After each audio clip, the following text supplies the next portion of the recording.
presentar. Bien, bienvenidos un mes más, ¿no?, al seminario de jóvenes investigadores. Hoy tenemos con nosotros a la compañera Alicia Beneite Almeida, que es doctoranda en el Departamento de Derecho Internacional, Eclesiástico y Filosofía del Derecho de esta casa, ¿no? Y nos va a hablar de los fundamentos filosóficos de la justicia restaurativa y aprendizaje experiencial. Y también tenemos con nosotros al compañero Daniel Vega Godínez, que está haciendo una estancia de investigación. Creo que te quedas hasta enero, el 31 de diciembre, al año que viene. Y nos va a hablar sobre la inteligencia artificial y su aplicación en los procesos electorales federales en México. Además tiene como tutor, si no tengo mal entendido, a Mario Hernández, que ha elegido un sitio bastante discreto para poner. Sí.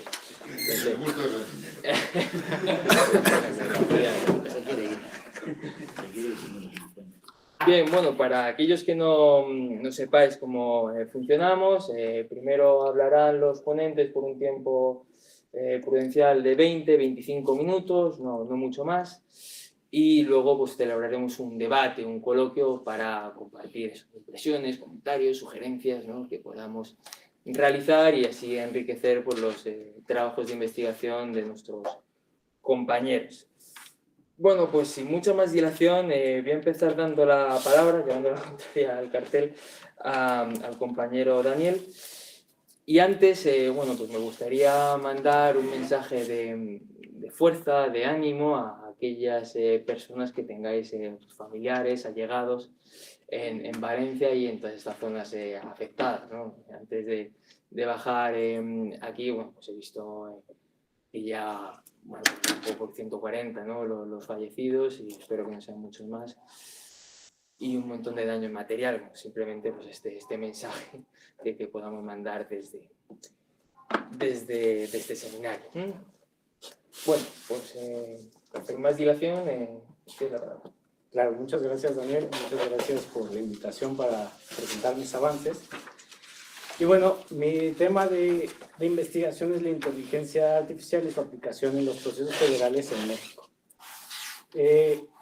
Lo que yo estoy tratando de comprobar es de qué manera puede ayudar la inteligencia artificial al proceso electoral federal en México. Esto dado, la cantidad de información y de personas que son votantes en México, porque el padrón electoral asciende a más de 100 millones de personas.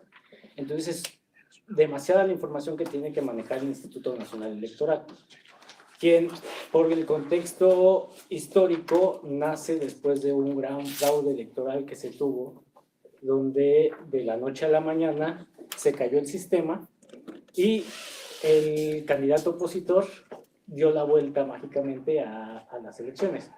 Entonces, el Instituto Nacional Electoral nace para darle mayor credibilidad a las votaciones, darle fuerza a la democracia. Sin embargo, hoy en día, las instituciones en México están siendo atacadas por actos de corrupción y se necesita darles herramientas para que ellos puedan tener haya mayor transparencia, que la gente tenga más confianza en que las instituciones siguen trabajando en pro de la democracia. Y creo que una de las herramientas posibles es la inteligencia artificial. Tiene varias implementaciones que podrían ayudar al proceso electoral en México. Esto también viene a ayudar a las nuevas elecciones que se van a dar en México del Poder Judicial, porque el año próximo vamos a tener elecciones para los jueces, magistrados y ministros de la Suprema Corte. Entonces, el padrón electoral que maneja el INE es mayúsculo. Son bastantes personas las que pueden acceder a la votación e incluso todavía no se sabe cómo se va a manejar las casillas de votación, cuántas personas van a entrar para ser candidatos a estos nuevos puestos de elección popular. Y toda esa información a través de sistemas de inteligencia artificial pueden ser bien manejadas por el Instituto Nacional Electoral, dado que es una labor titánica para las personas. Los seres humanos pueden manejar esta información, pero en una mayor cantidad de tiempo que lo puede hacer una máquina. Bueno, este es el contexto por el cual yo he decidido tomar este tema de investigación. Ahora bien, hay casos de estudio donde se ha implementado la inteligencia artificial para la votación electrónica, para los procesos electorales, como es Estonia. Un claro ejemplo de que ellos desde 2005 han estado manejando las votaciones electrónicas, y si bien no se aplica inteligencia artificial para el momento en el que se está votando, sí se aplica para la protección de datos a través de la implementación de sistemas de blockchain. Otro ejemplo también es Canadá, que ha implementado el chatbot para hacer el fact-checking. En México, en el 2018 se hizo un fact-checking, pero no a través de la implementación de inteligencia artificial ni de otra tecnología, sino que las asociaciones civiles, al darse cuenta que había mucha difusión de información falsa, se dedicaban a determinar si las fuentes eran verídicas, si eran noticias que fueron creadas de la nada. Entonces, se le puede dar al Instituto Nacional Electoral mayores herramientas para que ellos tengan cómo atacar, y sobre todo siendo la autoridad electoral y los responsables de que la desinformación sea desvirtuada, darles mayores herramientas para que ellos sean los que ataquen este tipo de noticias. Actualmente yo en mi investigación he estudiado cuál es la actualidad de las elecciones en México, cuál es lo que se ha estado implementando para llevar a cabo todos los procesos electorales federales, y me he dado cuenta de que tampoco hay una normativa, ni siquiera a nivel electoral, a nivel de inteligencia artificial en México, que claro, es muy importante destacar que al ser un territorio muy extenso, es muy difícil controlar e implementar una inteligencia artificial propia por parte de mi país. Entonces, pero he estado viendo el marco normativo a nivel internacional, como hay ejemplos hoy en día de que la OCDE y la UNESCO ya han sacado sus propias recomendaciones con principios para la creación de cuerpos normativos en cuanto a la implementación de inteligencia artificial.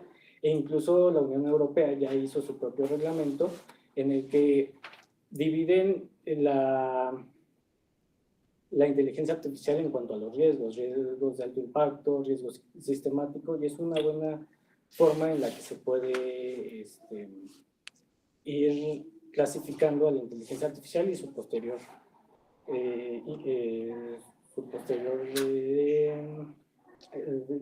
delineación.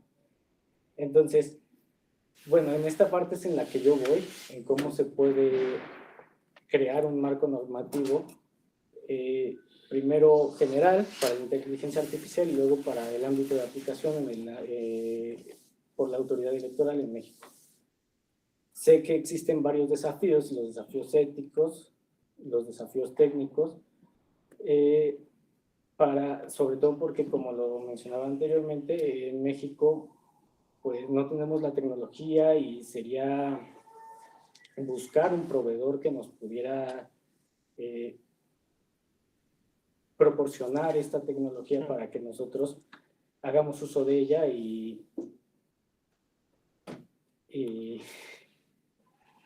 podamos llevar a cabo a una mejor transparencia y manejo de los procesos electorales. Pues bueno,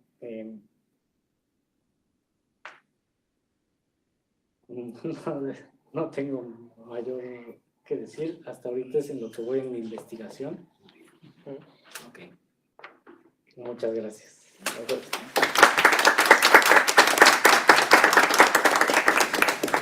gracias, Daniel. Bueno, pues, te comentamos algunas cosas que nos has puesto aquí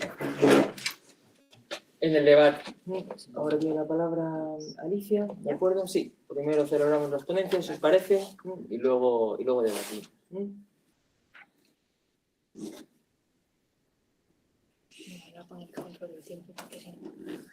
¿Lo pasas tú mismo? ¿Lo paso yo? ¿O no te tienes que hacer? No pasa. ¿Sí?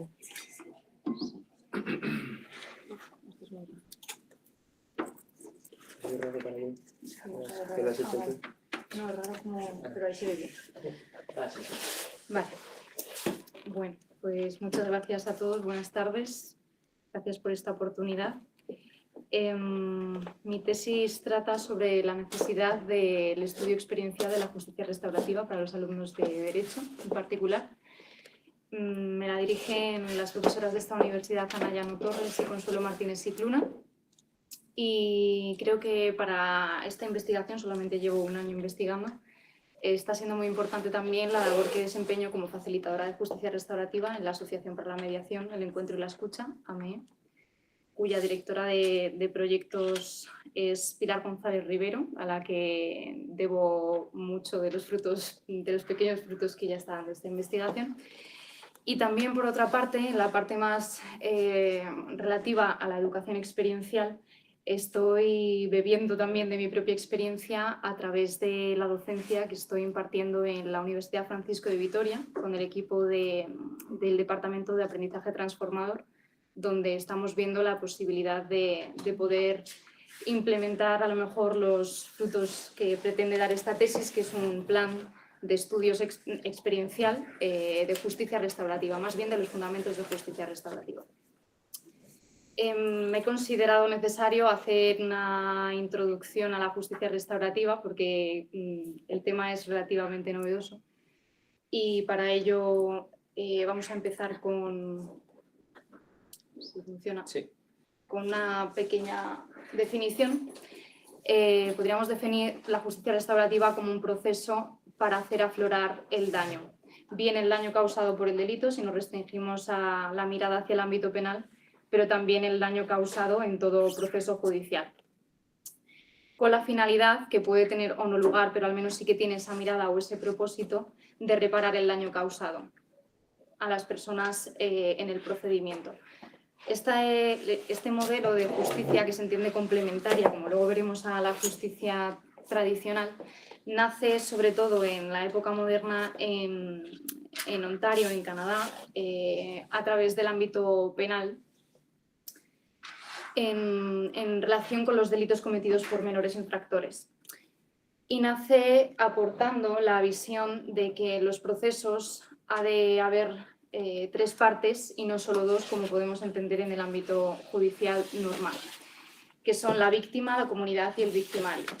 Normalmente entendemos la representación siempre en juicio en el ámbito penal en la víctima a través de su testimonio solamente o a través de la acusación particular, y el papel del victimario. La comunidad solamente estaría representada a través del Ministerio Fiscal, también con la publicidad de los juicios en alguna medida, cosa que en la práctica no es muy real, porque no es que estemos nosotros dedicando el tiempo como sociedad o como comunidad a ir a los juicios, y a través de la acusación popular o del tribunal jurado en algunos delitos.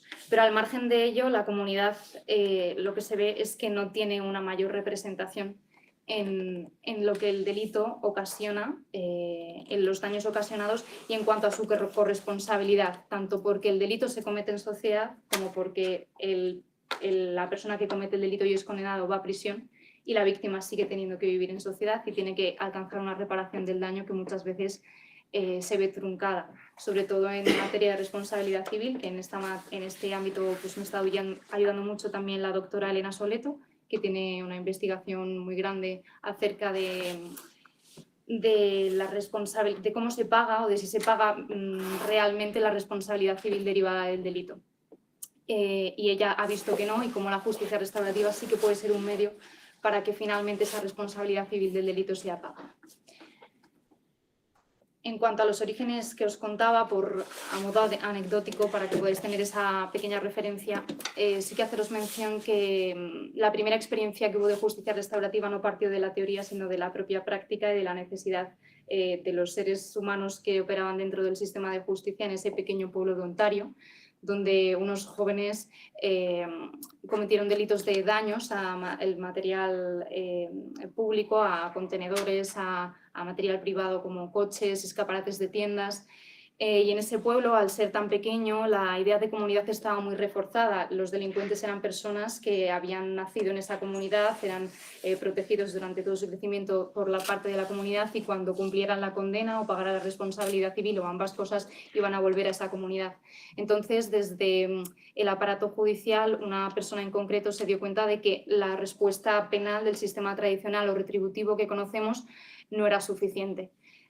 Por ello decidió crear unos círculos llamados restaurativos donde se pudieron unir, hubo un encuentro a través del diálogo entre estos victimarios, las víctimas de los delitos, esos empresarios que tenían su tiendita y rompieron su escaparate, los propietarios de los vehículos, también responsables del ayuntamiento en representación por esos daños de carácter público, y además representantes de la comunidad, la familia de la víctima, la familia del victimario, que también están afectados por el delito y que en nuestro sistema penal no tienen cabida. Entonces, en ese círculo restaurativo lo que nació fue la oportunidad para el diálogo y el encuentro, y se llegó a una serie de acuerdos a través de los mismos. Como decía, me apetece recordar el principio de la primera diapositiva, de la definición, que la justicia restaurativa está para hacer aflorar el daño con el propósito de buscar una reparación, pero puede que esta no tenga lugar al final del procedimiento por la experiencia que he estado teniendo en los procesos a los que he asistido en varias asociaciones españolas. La experiencia que he visto en la práctica española es que solamente se restringe al ámbito penal. En los demás ámbitos sí que existe los procedimientos de mediación que todos conocemos, sobre todo en el ámbito civil, mercantil y laboral, porque a veces es obligatorio, pero la justicia restaurativa, que se diferencia de la mediación, como luego veremos, solamente está circunscrita al ámbito penal, a través de una legislación que luego también trataré brevemente. Y en concreto se da la posibilidad de los procesos de justicia restaurativa desde la perspectiva o a través del proceso que realiza el victimario, cuando en realidad la justicia restaurativa está enfocada a la víctima, pero se entiende que el trabajo con el victimario primeramente es necesario para que luego pueda él reparar el daño a la víctima. Entonces, ¿qué encontramos en la realidad española? Pues que desde el Ministerio de Justicia realmente no se está haciendo mucho en materia de justicia restaurativa. Sí, ahora sí que parece que hay algunas conversaciones a nivel político sobre esto, pero no hay nada escrito. Pero sí que encontramos en el ámbito penal, centrado en el acusado, que se plantean o se subvencionan desde el Ministerio de Interior proyectos de justicia restaurativa, programas de diálogos restaurativos y de encuentros restaurativos entre víctimas y victimarios. Esto se hace a nivel de asociaciones. En España hay bastantes asociaciones, unas 20 de las que yo tengo la constancia, y el Ministerio de Interior subvenciona programas para que se puedan realizar en prisión y en tercer grado. Entonces encontramos que en ocasiones funciona la justicia restaurativa como una posibilidad de cumplimiento de los trabajos en beneficio de la comunidad de las personas condenadas a este tipo de pena, pero también en medio cerrado, cuando las personas están en segundo o tercer grado penitenciario, como una actividad más de su proceso tratamental, siempre sin obtener beneficios penitenciarios a consecuencia de la realización de este tipo de programas, porque la premisa, como luego veremos, es la voluntariedad de las personas. Medio abierto, en tercer grado, como decía, también se realizan en los centros de inserción social, y antes del juicio, a mí no me consta procesos de justicia restaurativa, pero sí de mediación penal. Las diferencias de la justicia restaurativa y justicia retributiva o tradicional me he fundado sobre todo en el libro de Howard Zell, el pequeño libro de la justicia restaurativa, donde claramente es uno de los padres de la justicia restaurativa, pone estas diferencias, ¿no? Que entiende la justicia penal por el crimen como un delito contra la ley, En cambio, la justicia restaurativa entiende que el crimen es una ofensa contra las personas y las relaciones interpersonales. La justicia penal entiende que las ofensas generan culpabilidad y, en cambio, en la justicia restaurativa entiende que las ofensas generan obligaciones, o también podríamos decir responsabilidad en vez de obligaciones. En la justicia penal se entiende que la justicia requiere del Estado una respuesta. En cambio, la justicia restaurativa se entiende que el protagonismo ha de darse a las víctimas, victimarios y a la comunidad. Y por último, el eje central. En el caso de la justicia penal encontramos que las infracciones, los infractores reciben su justo merecido. Esto tiene que ver con esto que se habla siempre en el ámbito penal en la criminología y en la victimología, de que las víctimas han sido las grandes olvidadas del proceso penal, y se centra siempre la acción de la justicia, de nuestro sistema judicial, en el acusado, que finalmente es condenado o no. En cambio, en el eje central, el eje central de la justicia restaurativa sería las víctimas y cómo se necesita de la comunidad y del victimario para dar una respuesta a esa reparación del daño de las víctimas. Por tanto, se hacen tres preguntas diferentes. En la justicia penal nos preguntaríamos qué leyes se violaron, en qué artículo del Código Penal se pueden subsumir unos hechos concretos para determinar unas consecuencias penológicas. Y en cambio, en la justicia restaurativa hablaríamos de quién ha sido dañado, directamente volviendo a ese protagonismo que se quiere dar a las víctimas. En la justicia penal nos centraríamos en quién lo hizo, el acusado otra vez, y la justicia restaurativa nos centraríamos en cuáles son las necesidades de esas víctimas y quién puede responder a esas necesidades. Y por último, ¿qué castigo merece la justicia penal? Nos preguntamos si la justicia restaurativa, quién tiene las responsabilidades de atender a ese daño causado. Y esto no es contradictorio, o sea, no es que la justicia restaurativa y la justicia retributiva sean opuestas y la justicia restaurativa sea como la evolución y que trate de desbancar por completo la justicia retributiva, sino que se entiende que, dado el nivel de la evolución de conciencia del ser humano en la actualidad, se necesita de un sistema retributivo, de un castigo, y a la vez se necesita de un complemento para poder responder a necesidades que las víctimas están manifestando que tienen después de haber pasado por el proceso judicial. Por eso se habla de complementariedad en el proceso de la justicia restaurativa en relación con la justicia penal.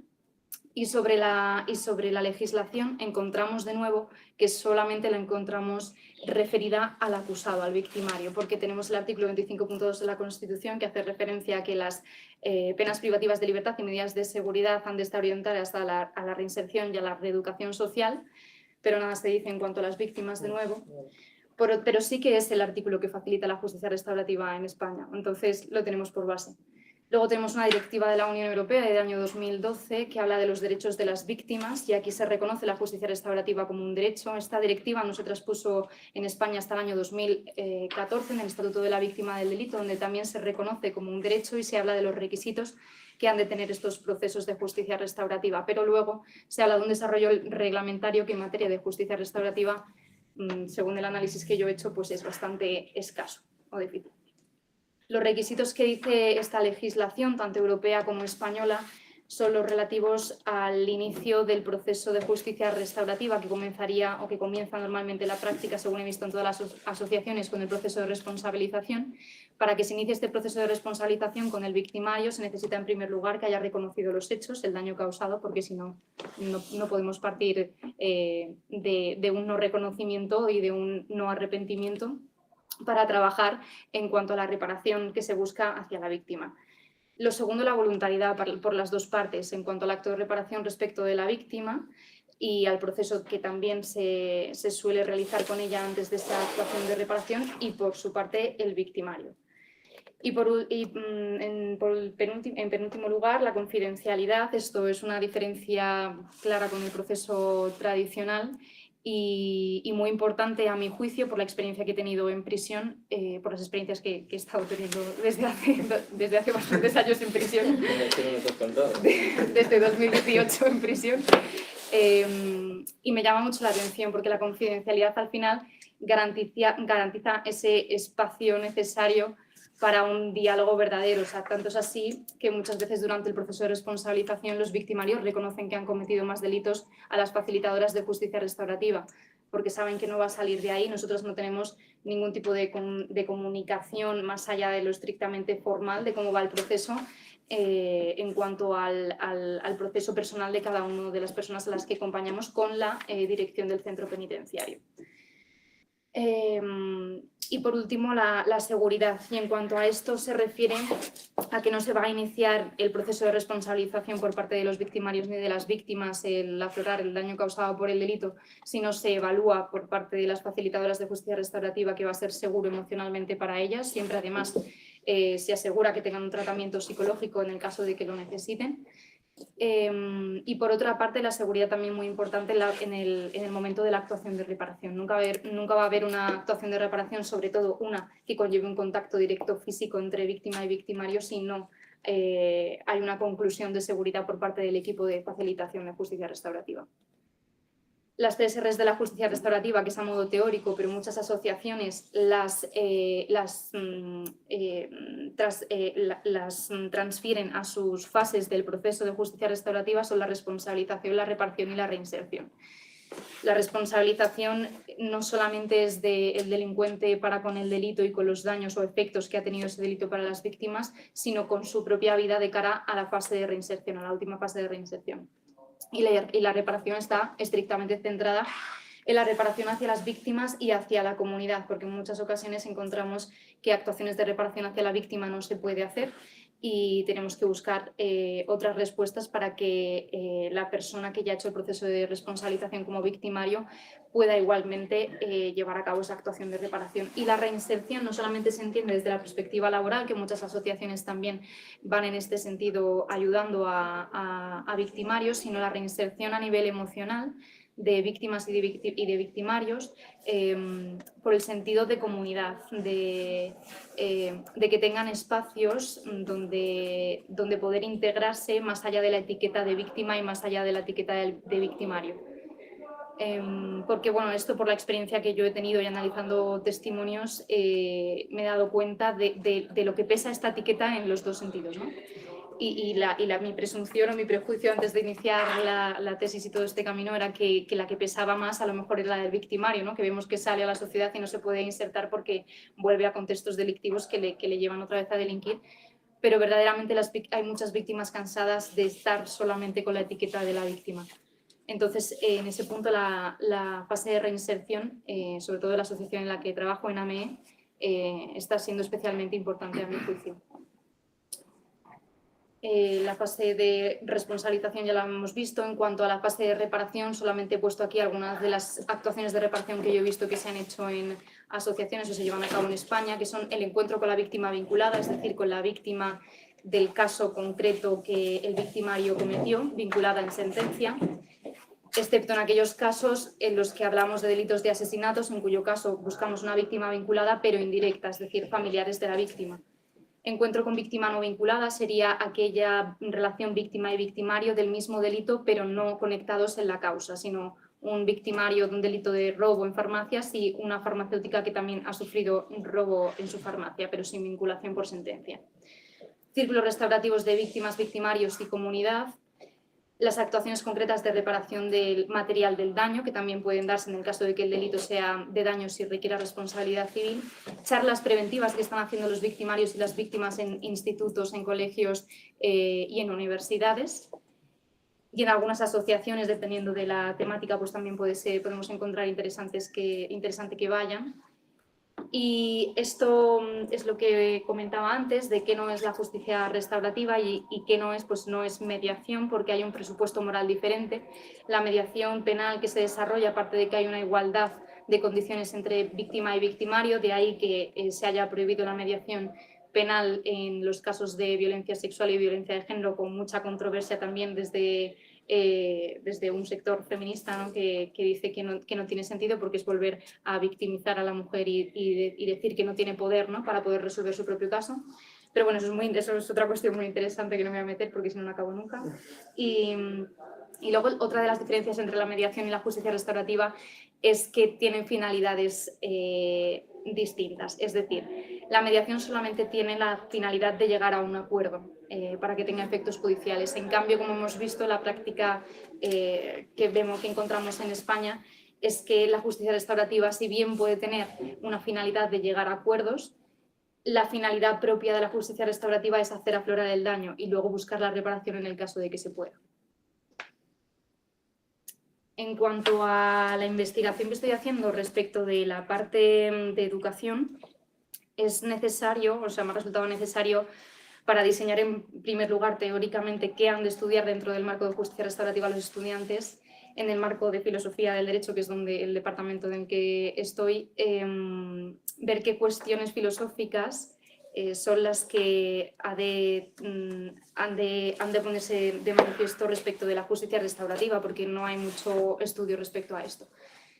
En este sentido he puesto la persona, la dignidad, la responsabilidad, la transformación del mal, el mal como oportunidad para el bien, el perdón, los tipos de justicia, la capacidad de recuperación, la alteridad, las raíces de la violencia, la distinción entre lo público y lo privado, el sentido de comunidad y la formación de los operadores jurídicos, que es lo que atañe al objeto de la tesis en su segunda parte.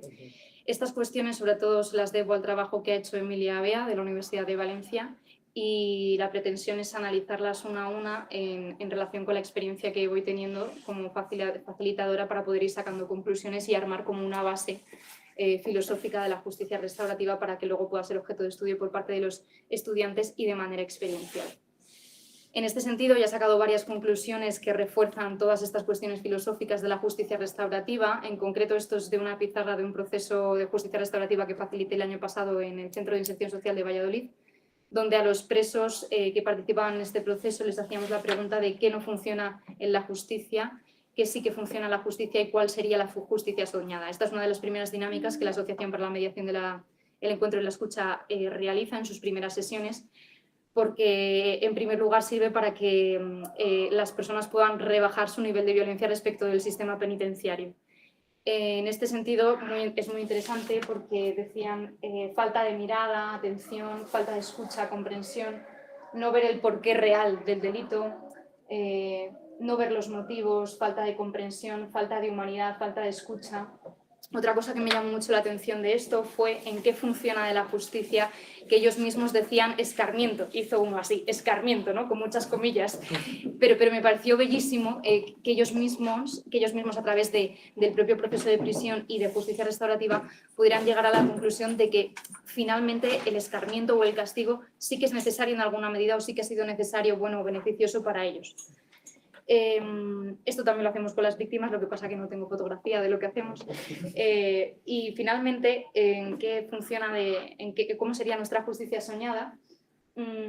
Hablaban de un tratamiento humano, cercanía, confianza, una mirada limpia, dignidad, y finalmente uno dijo todo lo que no funciona pero bien.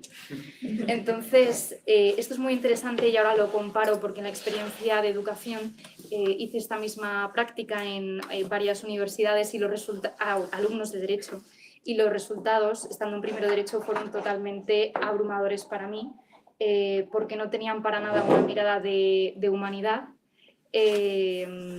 cosa que refuta mi tesis de que es necesario aprender de forma experiencial la justicia restaurativa, porque en la justicia soñada veían cosas como que para ellos sería necesario la tortura o la castración o la pena de muerte o los trabajos forzados. Entonces, veo muy necesario este trabajo en las facultades de Derecho para que podamos tener esta mirada. Me faltan pocos minutos, entonces quiero darme prisa. En cuanto a las cuestiones estas filosóficas que estamos estudiando, una de ellas es la persona. De hecho, bebo mucho de la filosofía personalista para abordar toda la cuestión de justicia restaurativa. Y aquí solamente hay unos textos que no me voy a parar a leer, pero son de Capograssi, que decía qué difícil es juzgar a un hombre, ¿no? Y qué difícil es juzgar al hombre porque qué difícil es conocer todas las acciones de un hombre y lo que un hombre es desde su infancia. Y hablaba también, aparte de decir que no se puede juzgar, llegaba a la conclusión de no se puede juzgar, pero la justicia es necesaria en el momento de evolución que el ser humano ostenta en este momento. Entonces me parecía muy interesante porque al final es otro de los fundamentos que refuta la complementariedad de la justicia restaurativa hoy en día. El reconocimiento de la dignidad del otro. Este es un artículo bellísimo que como jurista me encanta y que es la base de todo el proceso de justicia restaurativa que AME lleva a cabo, que es el artículo 1 de la Declaración Universal de Derechos Humanos de 1948, que dice que en primer lugar, algo que me maravilla es que dice que los hombres están dotados de razón y consciencia y por lo tanto ya en alguna medida está reconociendo que hay una cierta capacidad de evolución del ser humano como comunidad, o sea, como conjunto de humanidad, ¿no? Y a la vez dice que por esa razón los seres humanos, como están dotados de razón y consciencia, deben comportarse fraternalmente los unos con los otros. Y a mí me parece, al menos, bueno, digno de asombro que una declaración internacional, aunque sea un anhelo del corazón humano y no sea una realidad luego en la práctica del derecho que vivimos, sí que hable de ese deber de fraternidad, que no solamente está en el ámbito moral. Y para ello pongo un ejemplo de una conversación que hubo en prisión en estos procesos de justicia restaurativa, donde la facilitadora, esto para que veáis a lo mejor un poco la práctica de la justicia restaurativa, en concreto cómo se dan los procesos, son círculos de diálogos donde hay 8 presos de toda tipología delictiva y hay 3 facilitadoras de justicia restaurativa y una de las facilitadoras decía, abordando el tema de la dignidad y de este artículo 1, decía: seguro que vosotros mismos habéis tenido esta experiencia en cuanto a la dignidad y la capacidad de evolución del ser humano, que es el tema que estábamos tratando, cuando, por ejemplo, en el patio de la cárcel hay alguien que os da miedo o os ha hecho algo malo. Ya siempre tenéis la sensación de miedo, de que no es digno, de que no va a cambiar o de que no puede aportar nada bueno. Pero cuando le veis desde otro lugar o conocéis que ha ayudado a otros o que ha hecho cosas buenas, también además de esas malas, cuando os acercáis y le conocéis con su humanidad, el juicio cambia. ¿Os ha pasado? ¿Qué sucede en vosotros? Y dijeron 2 de ellos: claro, te acerca, le ves más humano. Y luego dijo uno, que a mí esto me mató, dijo: su ternura te alivia. Dije, claro, aquí está, ¿no? Este es el propósito, llegar a esas reflexiones. Y respecto ya, para terminar, en el ámbito de la educación, la base es el aprendizaje experiencial. Hemos encontrado bastantes diferencias en cuanto a las personas que desde el ámbito de la educación comenzaron con el aprendizaje experiencial, porque sí que estamos de acuerdo con la responsabilidad o fomentar la responsabilidad del alumno y el protagonismo del alumno en su proceso de aprendizaje, pero encontramos dificultades en cuanto a aceptar que esto ha de basarse en el desarrollo de competencias utilitarias en base al mercado, sino más bien de esas cualidades un poco más morales que el jurista a lo largo de la carrera ha de desarrollar para luego fomentar el propio encuentro en su práctica, en el ejercicio o en el servicio que pone en el ámbito del derecho. Y para ello se elabora ese plan de estudios que os comentaba al principio. Y ya lo voy a dejar aquí porque tenía un testimonio que luego, si alguien quiere, pues como pregunta lo leo, de una víctima después de un encuentro restaurativo con un victimario no vinculado en materia de violencia sexual. ¿Es muy largo el texto? Bueno, lo he subrayado para hacerlo menos largo. Son 2 caras, más o menos. Bueno, pero para concluir, quizá mejor lo dejamos así. Sí, ya está. Sí. Pues muchas gracias.